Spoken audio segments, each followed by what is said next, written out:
So my name is Kevin. I own a 2001 Integra Type R in a black Nighthawk Pro colorway.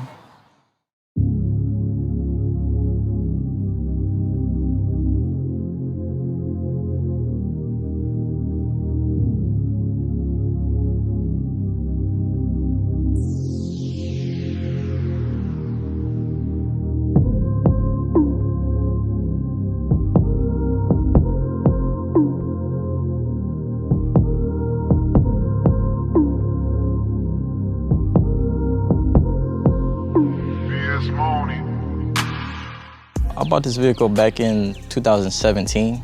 The car has quite a few mods.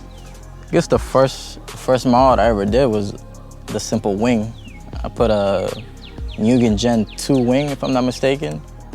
So before I turboed it, it was pretty much just NA.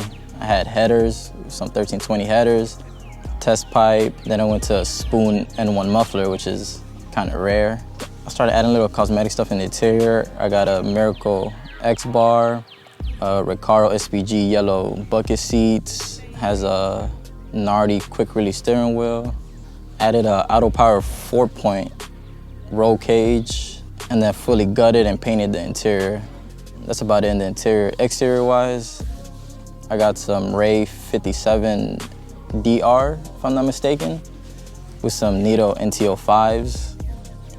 Got some NSX front calipers, slotted rotors, and then the rear I got the top one rear diffuser. I got the top mount turbo kit on it. Right now, it has a blown turbo, but I took it to the dyno, made 305 to the wheel. Yeah, and that's with a blown turbo on 7 PSI, if I'm not mistaken. Of course, I'm gonna buy a new turbo, go back, and hopefully make that 400 on a fully stock block Type R motor.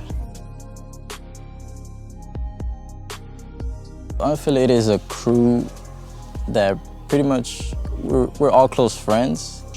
The crew is just straight up, just friends, literally. We all met because of cars, you know, got into it because of cars. We go to car shows all together, and then besides car shows, we still go out to eat, you know. So it's not really a crew, it's more as a family to us. That's how we consider to each other. Well, I didn't really choose to buy it, it just popped up. I literally had no idea about Integra Type R. So I had a 2002 RSX Type S before this. My first stick shift car, I learned in it and everything, but it got totaled because a guy ran a red light. And then all of a sudden, one of my boys, his name is Fam, he asked me, he's like, do I want an Integra Type R? Like, he randomly just hit me up because he knew I had just totaled it. I was like, yeah, I didn't really know what they were, of course. I went, test drove it, instantly fell in love with it. I had never been in a B-series car or an Integra in general. So yeah, it just came all of a sudden. He just saw I needed a car. He said one of his friends was selling it. So it was all random. I literally had no idea about Integras, Type Rs to be exact. So it just fell right there in my palm, fell in love with it, automatically just bought it. All right guys, thanks for watching. That was a little rundown story on my Integra Type R with the mods it has so far. If you guys want to see more content, y'all can check out my Instagram, which is DC2_Kevo, Kevoo. And also, shout out to Neck Break Rides, which is the guy behind the camera recording.